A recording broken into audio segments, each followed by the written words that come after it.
യഥാർത്ഥത്തിൽ എന്താണ് 2017 ഇറങ്ങിയിട്ടുണ്ടായിരുന്ന ജസ്റ്റിസ് ലീഗിൽ സംഭവിച്ചത് എന്ന് നിങ്ങൾക്കറിയാമോ? വീഡിയോ കണ്ടതിന് ശേഷം ആരുടെ ഭാഗത്താണ് തെറ്റെന്ന് നിങ്ങൾ തന്നെ പറയുക.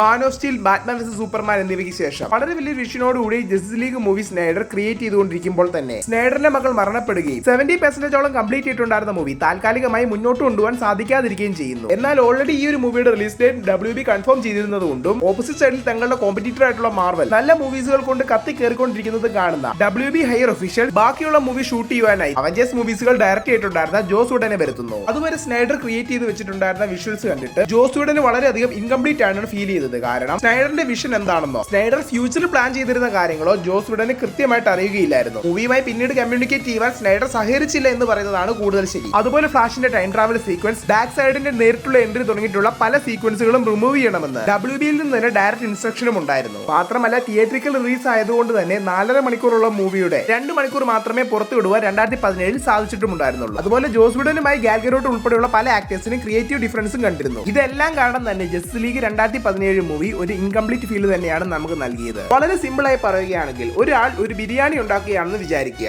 എന്നാൽ പെട്ടെന്ന് അയാൾക്ക് ഒരു നെഞ്ചുവേദന വന്നതിനെ തുടർന്ന് അത് കംപ്ലീറ്റ് ചെയ്യാൻ സാധിക്കാതെ ഹോസ്പിറ്റലിൽ അഡ്മിറ്റ് ആയി. കടക്കാർക്ക് ഉച്ചയ്ക്ക് ബിരിയാണി ജനങ്ങൾക്ക് കൊടുക്കണം എന്നതുകൊണ്ട് തന്നെ ഇതിനു മുമ്പേ ബിരിയാണി വെച്ച് പരിശീലനമുള്ള മറ്റൊരാളെ വിളിച്ചു വരുത്തുന്നു. എന്നാൽ പകുതിക്ക് വെച്ച് കയറി വന്ന പുതിയ ഷെഫിന് നേരത്തെ ഉണ്ടായിരുന്ന ആൾ എന്തെല്ലാം മസാലകളാണ് ഇട്ടതെന്നോ ഉപ്പിന്റെയും മുളകിന്റെ അളവ് എന്താണെന്നോ കൃത്യമായിട്ട് അറിയുകയില്ല. മാത്രമല്ല ഈ ഒരു ഷെഫ് ഇതിനു മുമ്പ് ഉണ്ടാക്കിയിട്ടുള്ള ബിരിയാണികൾ ഇതിൽ നിന്ന് വളരെയധികം വ്യത്യസ്തമായിട്ടുള്ള ഒരു കൂട്ടിൽ ക്രിയേറ്റ് ചെയ്യുന്നതുമാണ്. അതുകൊണ്ട് തന്നെ ബാക്കിയായി ഉണ്ടാക്കിയിട്ടുള്ള ഈ ഒരു ബിരിയാണി ഫെയിൽ ആയിപ്പോയി. ഉച്ചയ്ക്ക് കഴിക്കാൻ വന്ന ആർക്കും തന്നെ ഈ ഒരു ബിരിയാണി ഇഷ്ടപ്പെടുകയും ചെയ്തില്ല. ഈ കഥയിൽ ഉച്ചയ്ക്ക് കഴിക്കാൻ വന്നവർ ഓഡിയൻസും ആദ്യത്തെ ഷെഫ് സ്നൈഡറും രണ്ടാമത്തെ ഷെഫ് ജോസ് വിഡനും കടക്കാർ WBയുമാണ്. ഇതിൽ ആരുടെ ഭാഗത്താണ് തെറ്റെന്ന് നിങ്ങൾ മറക്കാതെ തന്നെ കമന്റുകളായി രേഖപ്പെടുത്തുക.